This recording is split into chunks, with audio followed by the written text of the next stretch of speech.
السلام عليكم. حضر معكم وصفة بيض السحاب.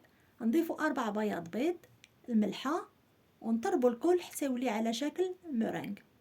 ومن بعد نضيفوا 60 غرام من الكفتة مشحرة، 20 غرام من الجبن بارميزان مبشور، 13 غرام سيبولات طازجة مفرومة، ثوم قصبي، ونحركو بشوية بشوية. نفرشو بابي سلفوريزي ونفرقوا المزيج 4 حصص ونعملوا حفر في الوسط.